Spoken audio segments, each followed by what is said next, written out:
It's a move. It's a movement. We're talking about unity. We're talking about unity.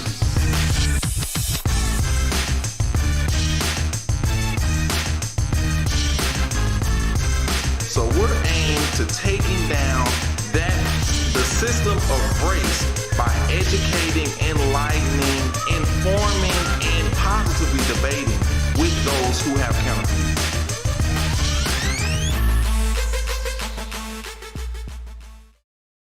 Good morning. It's October 20th, 2020. Actually, look at it. It's 10/10/2020. Here at the Edge Radio Network, I am Richard Jennings, your 6'5" host with my 5'5" twin brother, and we're here today to talk about unity. Come on. We're twins, and I'm sure you can tell. You know, you can see the light, the soul, the identity. You got a 6'5", 5'5". That foot, I don't know what happened with that foot thing. So, but that happened, right? All right, so we're here to give you another edition of course, Talk About Unity, sponsored by the E.R.A.S E American Unity Movement. Come on. And I haven't talked to you about E.R.A.S E in a while, so I want to make sure you're on track with where we're headed.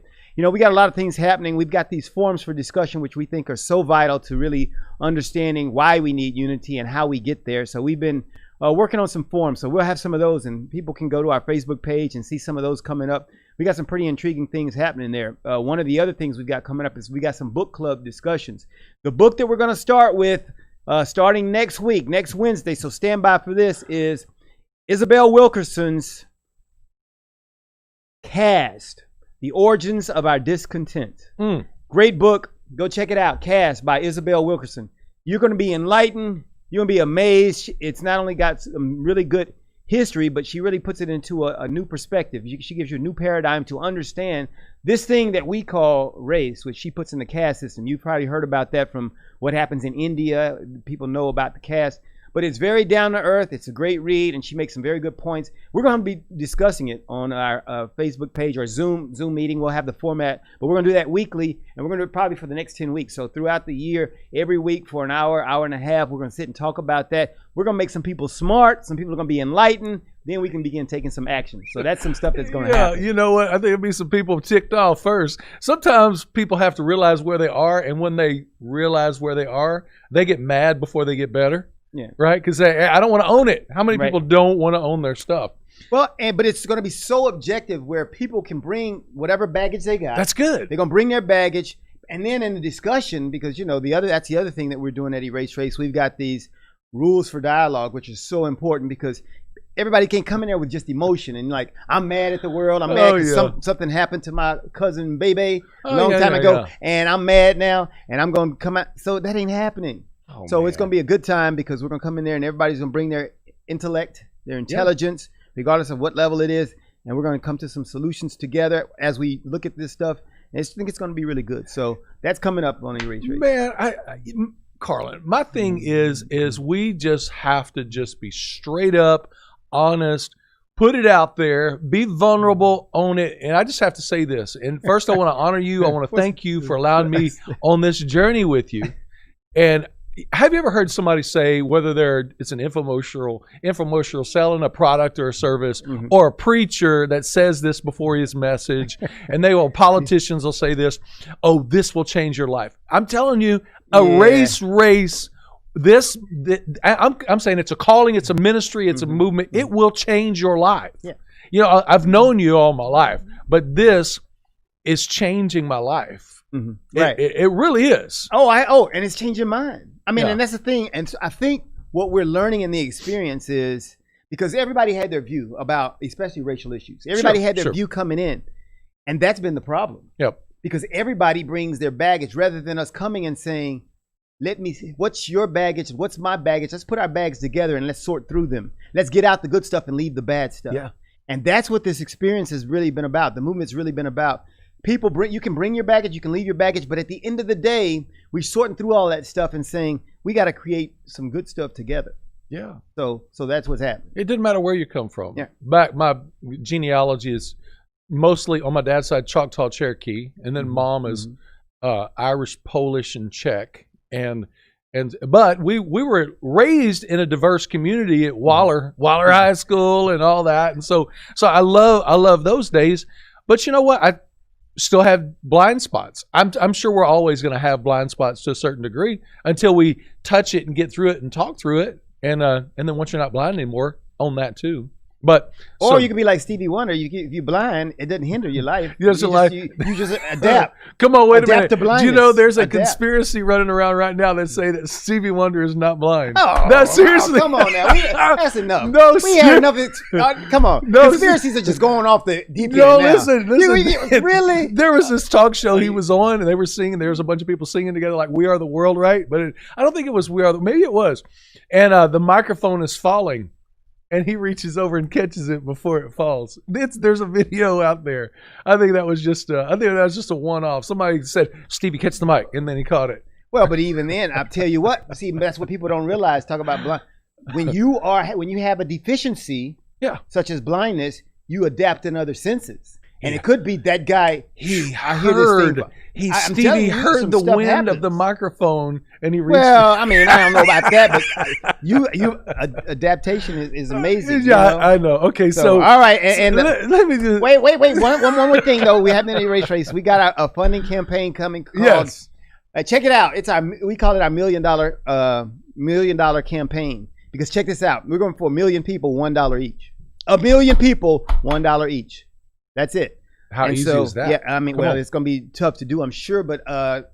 No, I'm saying to give $1 is easy. You want what? Yeah. $1, Vince. $1, Vanderbilt. $1. That's always $1. And you know, we're not whining about anything else, because I really think, you know, some of these things we do. You look at the money that people are investing. Like, I mean, I think about the presidential election happening. Right.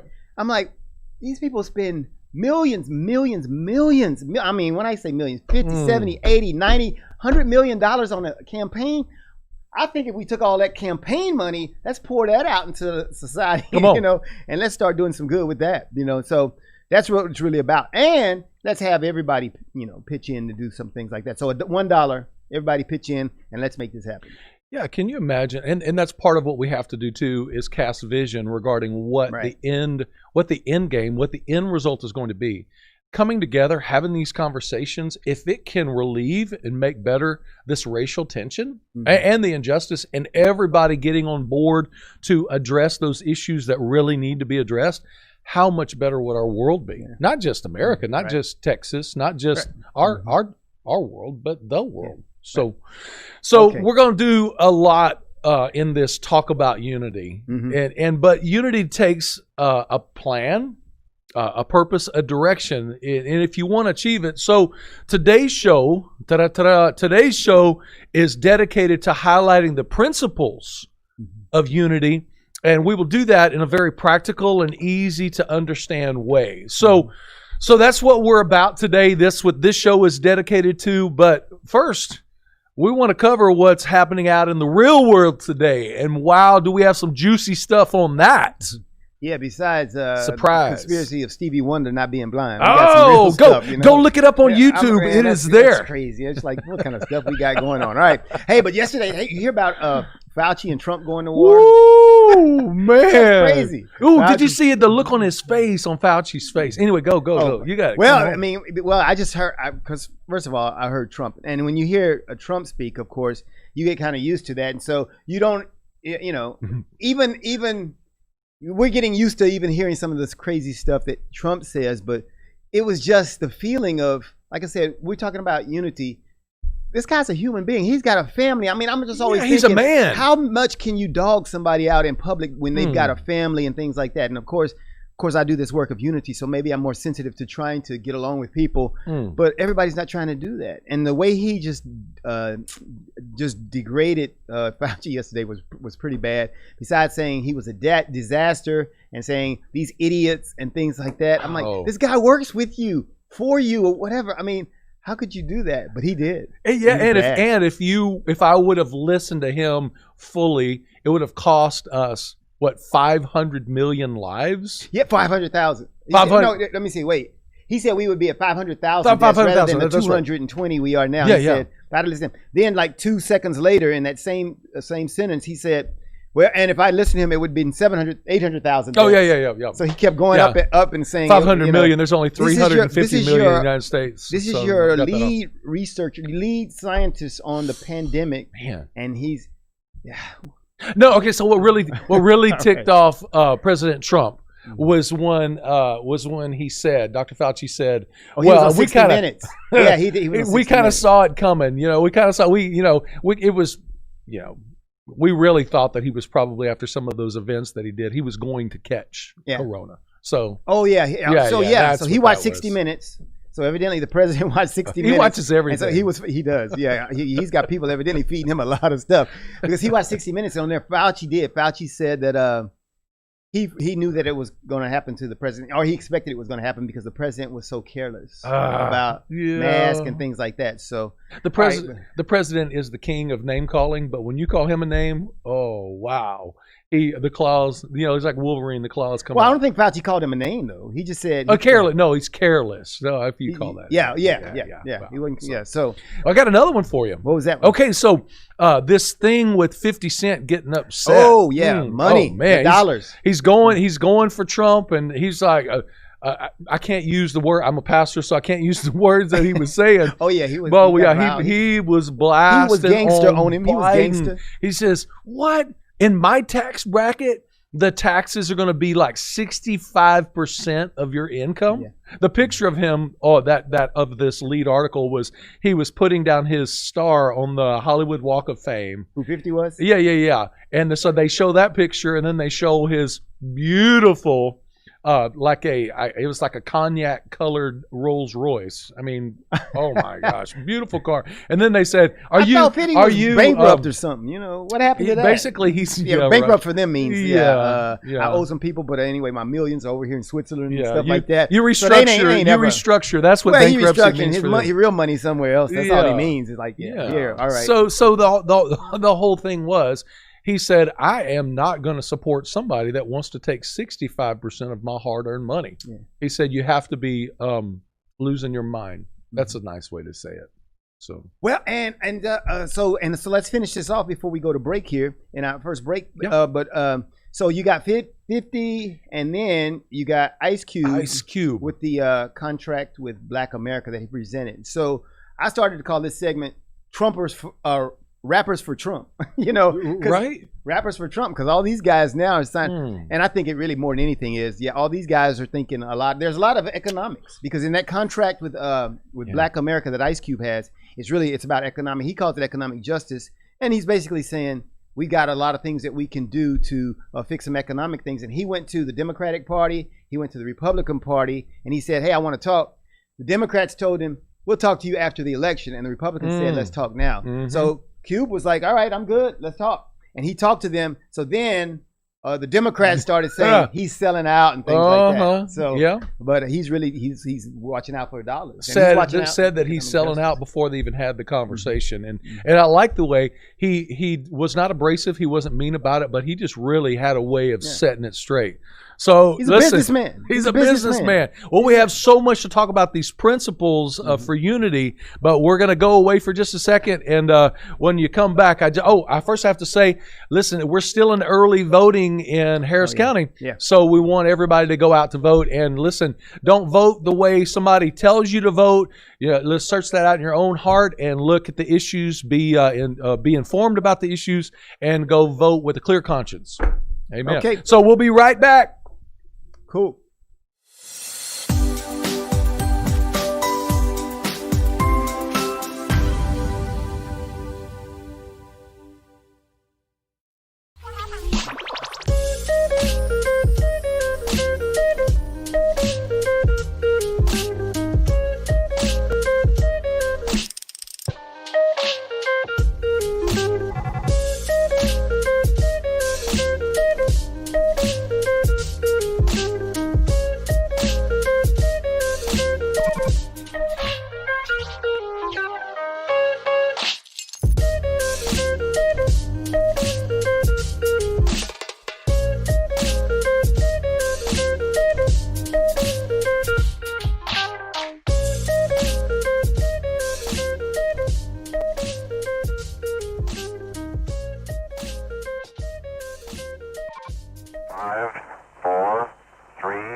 ignition. Liftoff. Don't push me because I'm close to the edge. I'm trying not to lose my head. Hey, this is the Talk About Unity show where I bring the talk. And I bring the unity. And together we talk about unity. Unity is what matters. Come on. And right now in our country, that's what we've got to do. So we do that here at Talk About Unity on the Edge Radio Network. Be with us every week. It's going to be awesome. It always is. And I tell you what, the more we seek first to understand, then be understood, we make progress. And we like to do that. And that's why everybody's on the brink. We love what we do at Edge Radio because everybody's on the edge. We bring them back from the edge and we bring the unity. So we're just glad to Edge Radio Network every Tuesday morning, 10 a.m. Talk about unity because here at Edge Radio Network, truth still matters.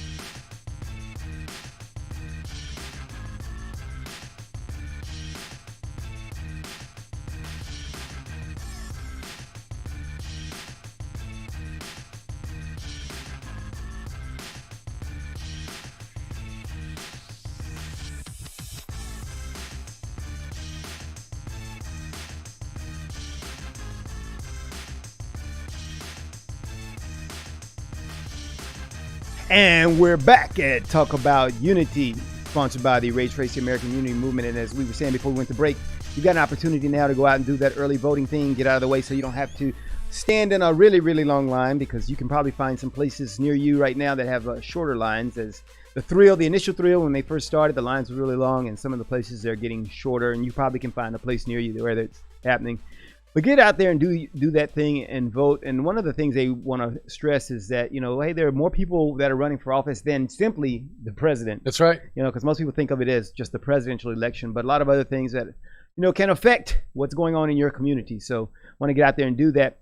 And before we get into our principles for unity, I just wanted to talk about the fact that, the E.R.A.S.E American Unity Movement, while we launched in 2018, which was our beginning, it was years before that. And I would say you can go back as far as 2015. I find writings that I was doing along those lines from 2011 and 2012. So we've been talking about this for a long time. But one of the things that's key about this movement is that there are these action steps that have to be taken. And so we had to kind of come up with a framework for what we're talking about. And so we didn't just say kind of erase race and just throw it out there. And most people treat it that way when they hear, they go, erase race, that just sounds very simple. And while that might sound simple, there's a lot more to it than that. And so the other part of it is the unity part that we're talking about today. And so in covering that, we have what we call the principles of unity, because it's not just a thing where we say, everybody come together, hold hands, and let's sing Kumbaya. There's this thing that's got to happen so that people understand these principles. And so we've got the principles of unity, along with some of the other things. You heard me talk earlier about rules for dialogue. We talked about, and that we're not covering that in the show at all today, whatever, but that's something that we often cover with Erase Race. Well, matter of fact, tomorrow on our Facebook Live, we'll be talking about rules for dialogue. We have this role-playing segment where people see what we mean about how to communicate with each other, because that's one of our big faults in our country. We don't know how to effectively communicate with each other. And so that leads to some bad conversations, kind of like Fauci and Trump. Some of the things like that happen because we just haven't learned to dialogue effectively. And so those are some of the things. But so, Richard, go ahead and tell them. Let's get down to our principles for unity and give it to them, and then we'll start talking about four things. And I want to grind this in. I want to get to the point, and I do this with our people all the time. Let's lock it in so you don't forget it. Because these principles will actually cause you, when you're focused on this whole race movement and mindset, lifestyle. It's a lifestyle. I think when we have these four elements, that it will make it so much easier to move forward. So we're going to do this. So they'll be good for outside of here too. Yeah. So check out first, right? Carol Burnett used to do this when she was saying bye-bye to her aunt. First one is listen. Listen, Linda. Linda, listen. So listen is number Linda? one. It's a guy, little bitty Hispanic guy, was telling his mama to not get mad at him because grandma gave him some food. Go look at it. Go look up Listen, Linda. It's a little bitty guy. Okay, listen, Linda. Listen, Linda. The next one is learn. Learn. Yeah, learn. Okay. Learn, grasshopper. Learn. Listen, learn. Who's grasshopper? You know. Oh, I know Kung Fu. Yeah, Kung Fu. Okay, Yeah, I remember. yeah. I got that Learn. I bet you don't know that one, Vince. That's old school. Grasshopper. Yeah, You that's don't- like 35 years ago. Yeah. Listen, learn. Next one, love.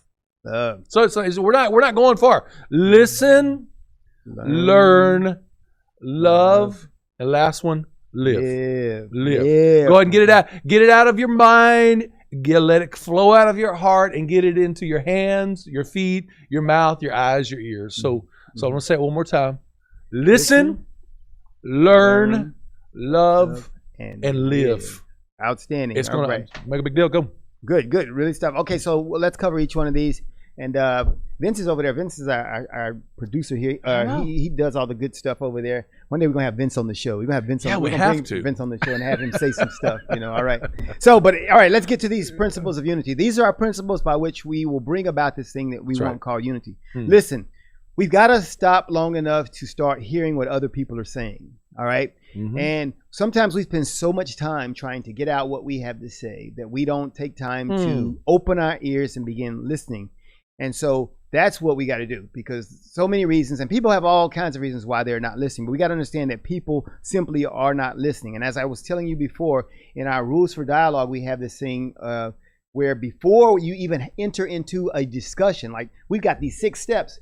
The first 5 are about how we can make sure that we are hearing the other person. That's good. The first 5. And so before you ever get to the conversation you're trying to have about the subject matter, you've got to do this big work of hearing what the other people are saying. So many conversations, probably like the one from Fauci and Trump. You're not even hearing what the other people are saying.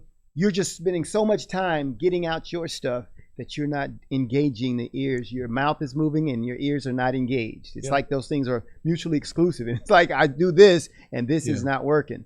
This has actually happened in my relationship with my beautiful wife, the Queen of Spring, Amy. And the Queen of Spring. I'm gonna she remember is that. the Queen of Spring. Amy, the Queen of Spring. So she, I like that. in the early days, we argued a lot more than we do now. You figure some stuff out along the way. But in the early days, she caught me. She cold busted me. She said, "You're not listening to anything I'm saying. You're just thinking about what you're about to say." And I go, no, I heard everything you said. And then she busted me. She said, "Well, what did I just say?" No. I'm so sorry. You can't. If we're going to engage, and we're actually going to spend the time, effort, and energy to work through something, dialogue. Listen first. I'm sorry. Take that. Go. Yeah, that's good. That's good input because as we talk about, remember, this is a principle of unity. See, and that's the thing. If your objective is unity, then you'll undergo the principles. You'll undergo what's necessary to create that. But think about some of the discussions you hear via social media and some of the things that you see on TV and internet. The people don't have the objective of unity. So they don't have to. I don't want to listen to you. I don't need to listen to you because I'm not really caring about this ultimate objective of unity. Yeah. But if I really want the unity, then I'm gonna it's because it has to do with respecting you. I'm gonna respect you. I'm gonna honor you in listening to what you have to say, because my objective is to take what you have to say, my ideas as well, let's mix them together and let's come up with something that we can agree upon so that we can walk together. And that's what unity is about. On this listen thing, it really hit me when I was thinking about what we were doing today and going through this. Listen is so important. In high school, remember, you young whippersnappers won't understand what I'm saying. We used to actually have driver's ed in school. We had driver's ed in school. We took the class, and then we started doing the driver's thing, like during the summer or after school. And my driver's ed teacher was Coach Miller. It's Coach Miller. And so I'm in the seat. I'm in the driver's seat. Coach Miller, he might be watching. Hey, Coach. Yeah, hey, Coach. Right. So I'm in the driver's seat. He's in the passenger seat, and there's 3 people in the back seat because they're observing me drive.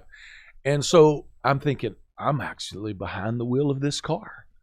And Coach is sitting next to me. Coach is going to be so impressed with how I'm driving. And my friends are in the back seat. My peers are actually experiencing how great of a driver I am. And so I'm all absorbed in that moment. And Coach said, "All right, Jennings, take a right at the next stop sign." Get to the next stop sign. I take a left. And I'm going down the road, and people giggle a little bit. I'm thinking, well, they just giggling because I'm such a good driver. And get to the next stop sign, and he says, Jennings, take a left. I take a right. And then he says, Jennings, will you please, and they're laughing even louder now. So he goes, Jennings, stop. Just stop right now. I'm like, uh-oh, I did something wrong. He says, Jennings, is there someplace you want to go? I go, no. He says, well, I said take a left, you took a right. I said take a right, you took a left. You know, you have to listen to what I'm saying. And the point is I'm trying to make about that is it's ingrained in me, and it was very embarrassing. But how many times are we engaged? We think we're engaged, but we're self-absorbed or absorbed in the surroundings, and we think we're going somewhere, but we're actually going in the opposite direction than where we should have been going had we been listening. So anyway, that was a powerful learning lesson to me, but we really need to pay attention so we can actually make progress. And listening is a hard one for us. And I think when it enters the public spectrum, because even in personal relationships, when it's just two of you there, that's tough. But it's even much more tough when you bring it out into a public audience, and you've got a huge audience. So yeah. All right. So that's our listen. Let's go to our second one. Our second principle of unity is learning. And if this is a big one for me, because I didn't realize the benefits that were accrued to me. Some people would call that privilege. Benefits accrued to me because my parents were educators. My dad was from university. My mom taught math, high school and junior high school level. And so education was really their thing. And so they had the idea. And I even think about my mom, who passed away when she was 82, all the way up through, she was always learning new things. You know, at her age, she was still getting the newest software for computers and learning how to use them. And I was like, wow. You know, I thought most people got this bedrock of knowledge and said, I'm going to ride it out to the rest of my life. Yeah, you know, she was learning forever. She was always learning. So I've seen so many examples of that continual learning, and I think that's so beneficial. And so when it comes to this thing about unity, that's important, because if you're listening to people, and one of the things I heard Jordan B. Peterson, if you ever listen to Jordan, have you ever listened to Jordan Peterson? No. Oh my goodness, you got to listen to Jordan B. Peterson. He's a clinical psychologist, and he's really deep. He says some really deep things. But one of the things he said, always assume that the people that you're talking with know something you don't know. He said, always assume that. Yeah. And I think one of the things we do, because we don't listen, and we don't, and we're not listening for knowledge. We're not trying to learn. We're just like, I've got so much to say. They need to hear me. Whatever. I need to espouse what I know and all this stuff. But there's something to be learned from that listening that we're doing, and there's just something to be. There's such benefit in just always thinking about what can I learn out of this interaction that I'm having. You know? We need to check our heart for arrogance, because we think, oh, well, when they quit blabbering and slow down, then I'll be able to enlighten them about how amazing I am with this my eloquent wisdom. Right. And so we can't do that. So it's just so important.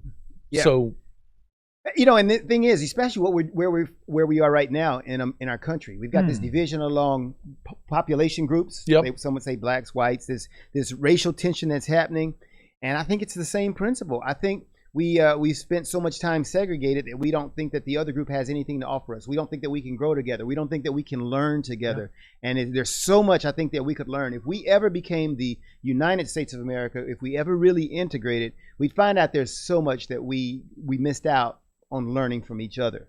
And that's what I think we need to do. So there's two more principles that we are going to talk about, but we're going to take a real quick break and come right back and jump right into, I think the most important one is love. So we'll see you in just a minute.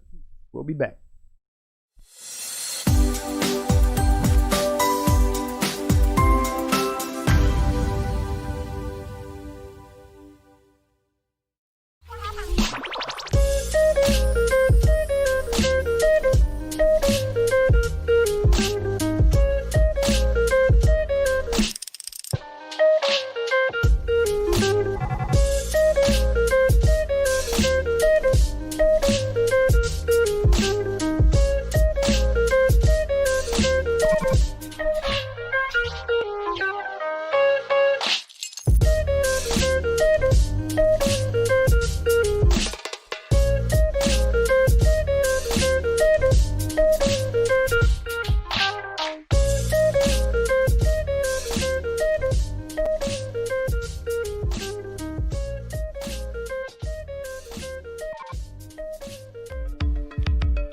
Are you a small business owner concerned about the downturn in the economy? Top business leaders like Mattress Mac and Warren Buffett will tell you that now is the time to promote your business more than ever. People need your services. Your business needs an edge. Learn about special advertising packages for small businesses right here on Edge Radio. Find out more, give us a call at 281-744-0446. That's 281-744-0446. Edge, because truth still matters.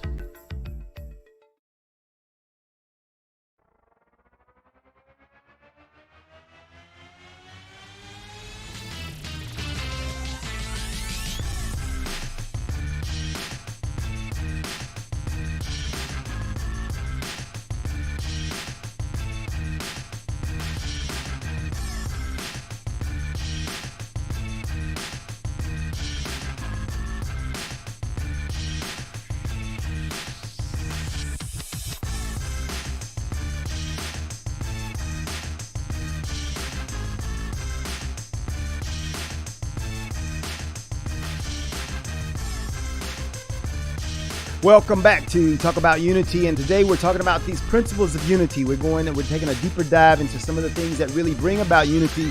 We're not just going to talk about it, because one day we're going to have to walk about it, and so that's what we're doing. We're talking about these principles of unity today. We finished with one before we went to the commercial segment, where we were talking about learn and how there's love, there's listen, there's learn, and so that's where we are. We're on the second one. Listen and learn. All right. Yeah, we're getting to love. We're gonna come to love in a second here. But I wanted to finish off something about this learn one, because I was talking about how I grew up in an educator's home. Both of my parents being educators, and how vital learn was into our whole family environment. And so one of the things we're doing with the E.R.A.S.E American Unity Movement, we're talking about how we need to learn about each other. We need to choose to learn about each other. That's how we bring about unity.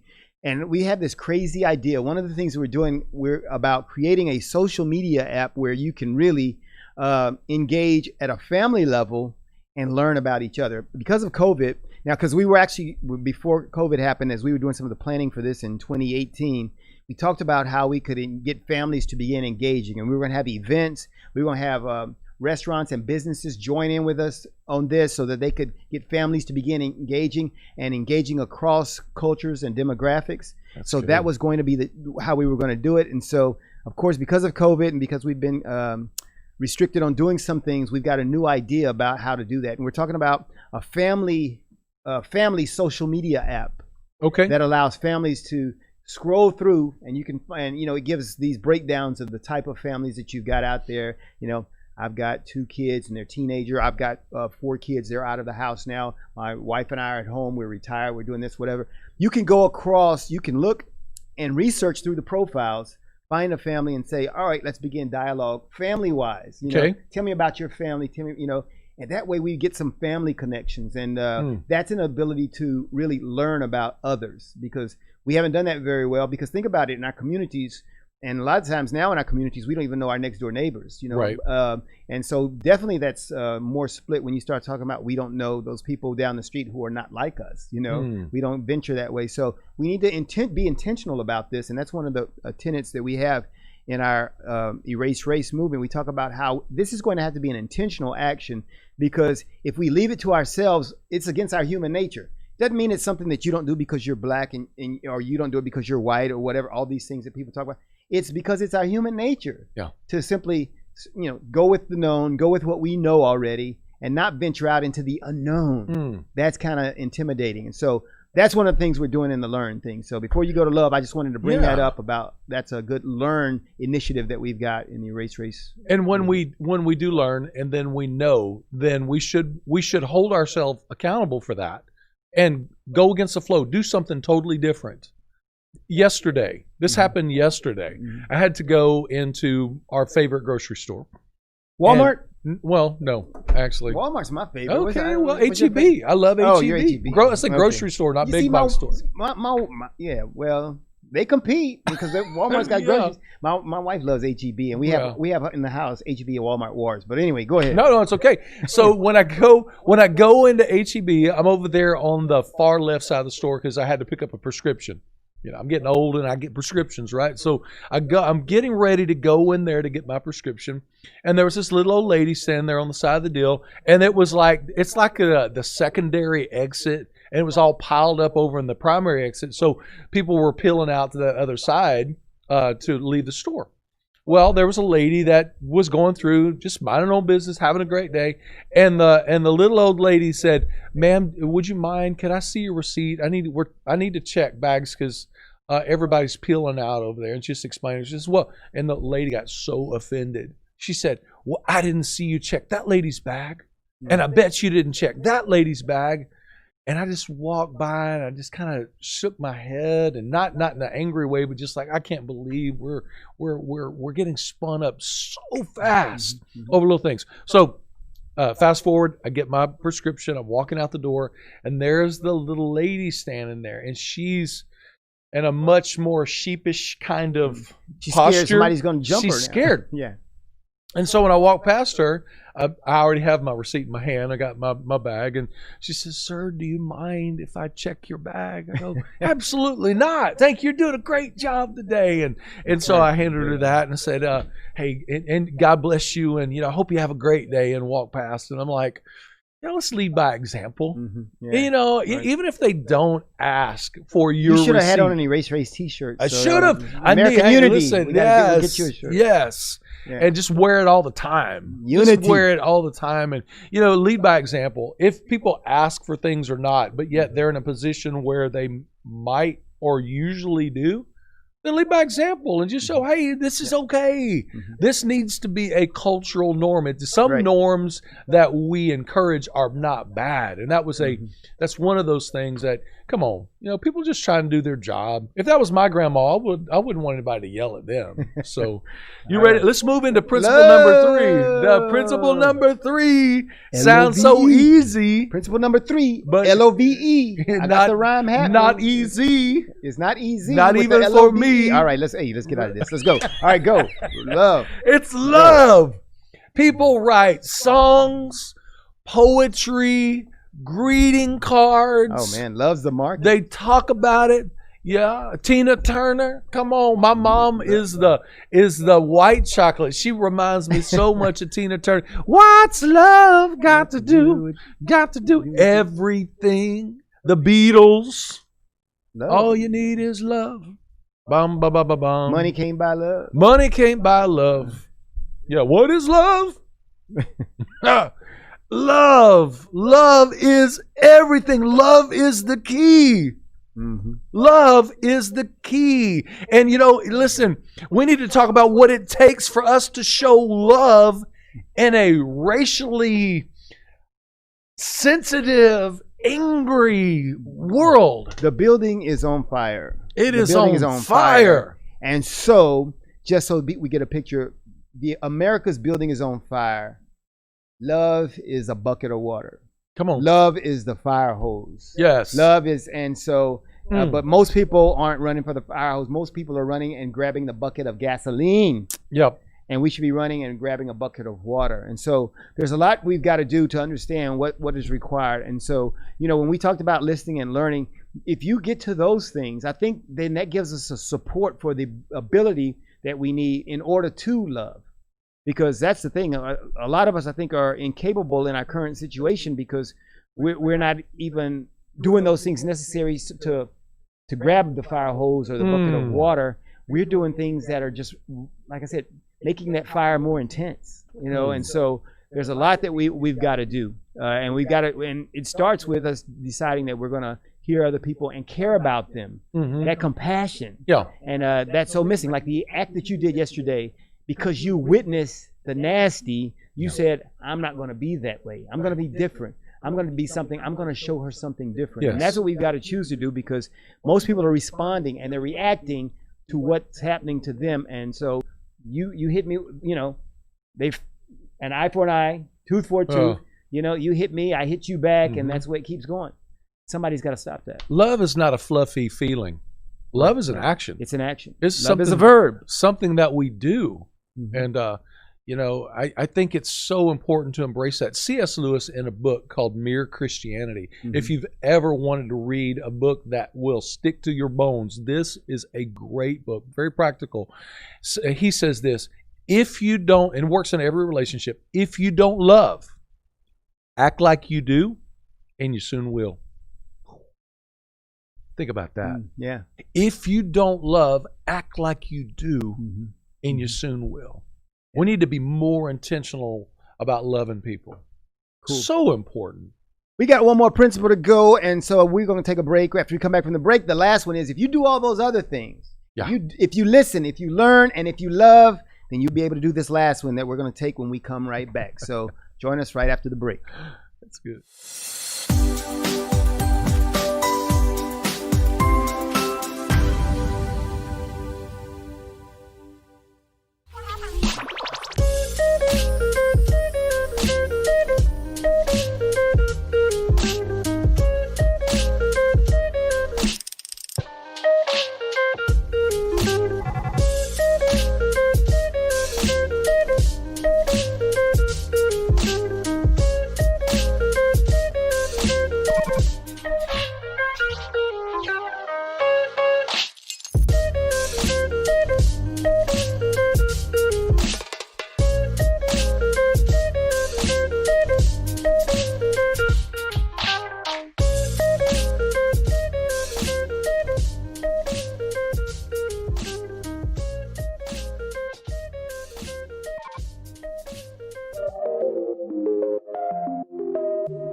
Welcome back. Our last principle that we're going to talk about today.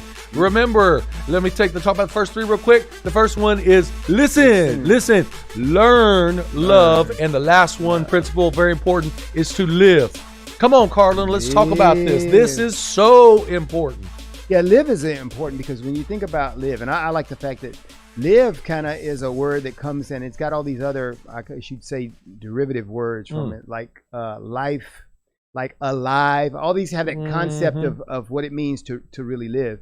And I think if you don't do those other things that we were talking about, I mean, because if you really, life doesn't start for you until you begin to care about others, you know? And so all those other things that we were talking about had this concept of both, you know, listening to others, learning from others, loving others. And if you don't have this other concept, it's going to be hard for you to live, you know, because that really is the essence of life. It's our interacting with other people in a way that, and I think that interaction with other people is what gives us that life. It gives us that vitality. Because think about it. I think when they put people in prison in solitary confinement and they're cut off from other people, you can look at stories. You can hear stories about how cruel that is and what that does to those people. And it's I never saw the movie, but I remember the movie where Tom Hanks got stranded on the island, you know, Castaway. Castaway. Oh man, and I remember seeing clips of that and the things that he tried to do to keep himself alive. His volleyball friend Wilson. Yeah, his volleyball friend, whatever. Why? Because we were built for that. Yes. We were built for that engagement, and that's what life is. And we think we've come to take it that life is in the abundance of things that we possess. It's in the collection. You know, I was thinking about Dak Prescott as I watched the Cowboys getting drunk last night. That was heartbreaking for Texas and people in Texas. Heartbreaking.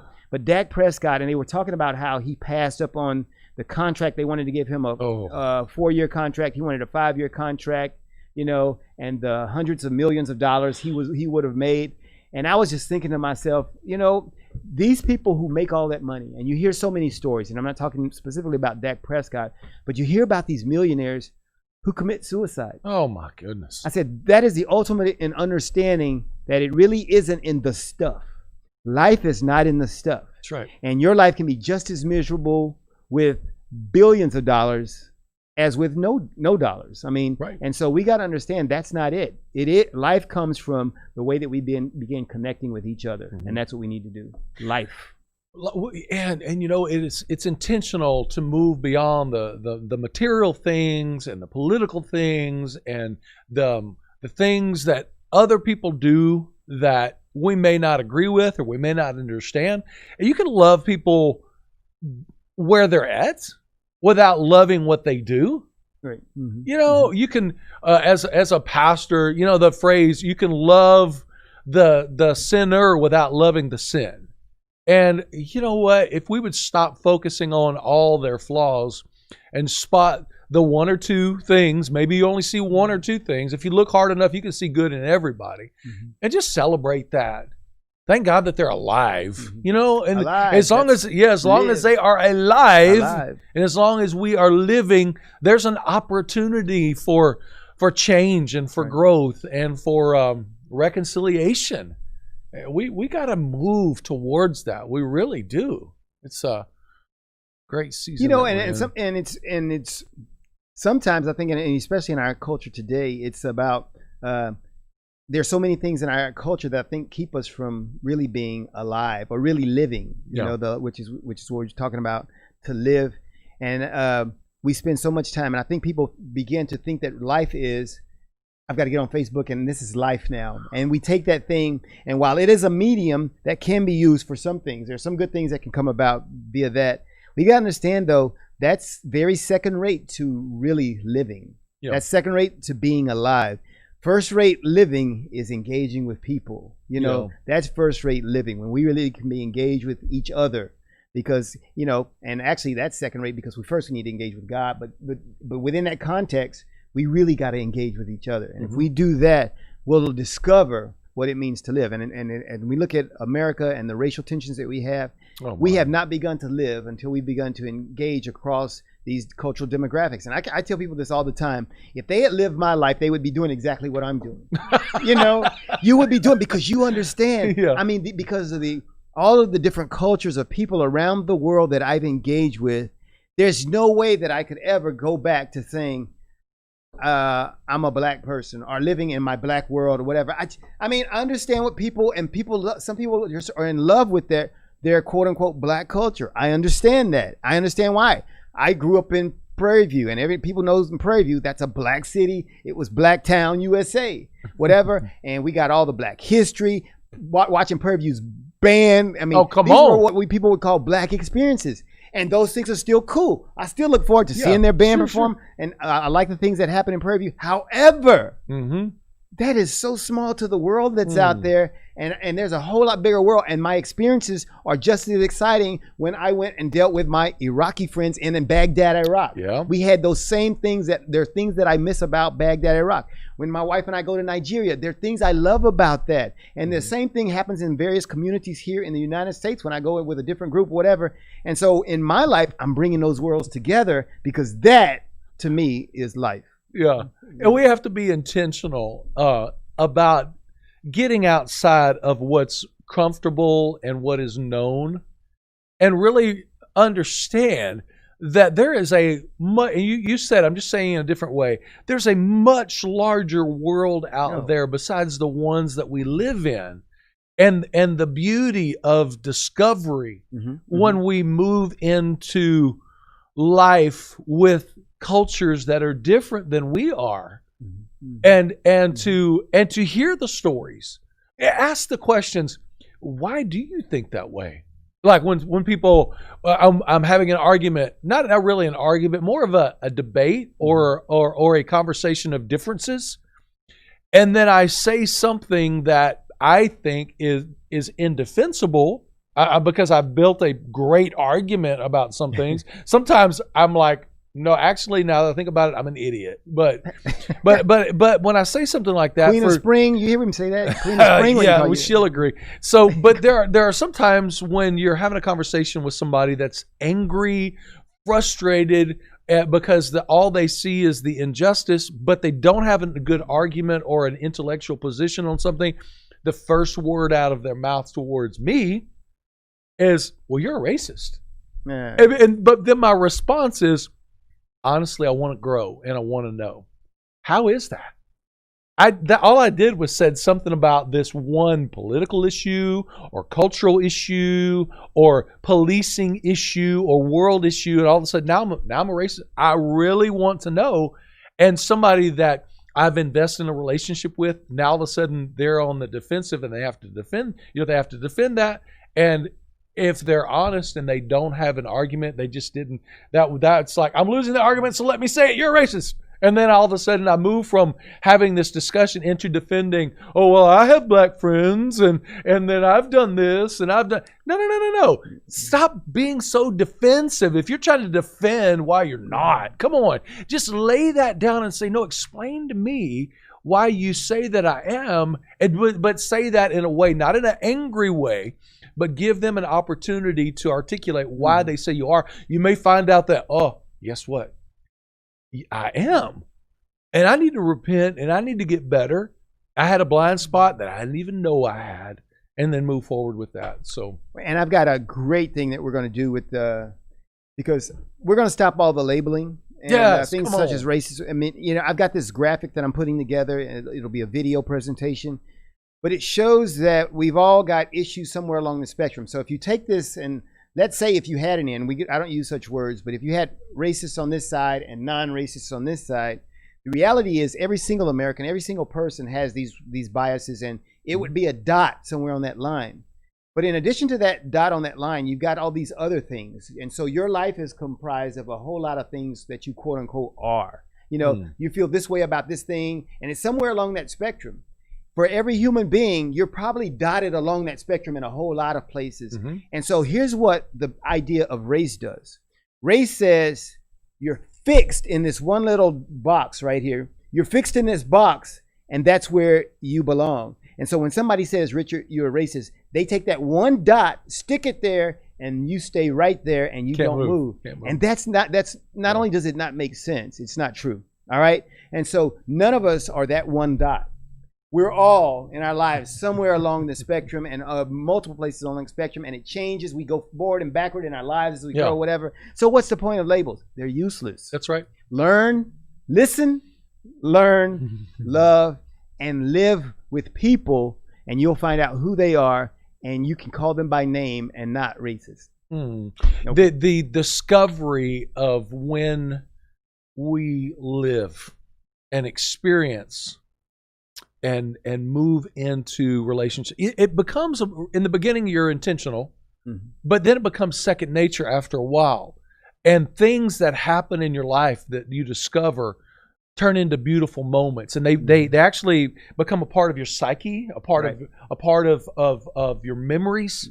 I was getting the COVID test a few months back, and the lady poked my brain with a popsicle stick, and as she hit my nose back there, she touched my shoulder and she just massaged my shoulder a little bit. She says, "Hang on, baby." The way she said it, very southern, sweet, Louisiana flair. She says, "Hang on, baby, it's gonna be all right." And it just reminded me of the beautiful cultural relationships that I have. I thought, man, I love my life. She's so tender with this big 6'5" guy. I love my life. 6'5" guy. Yeah. Okay. But we need to live, and we need to discover, and there's so much out there that's beautiful.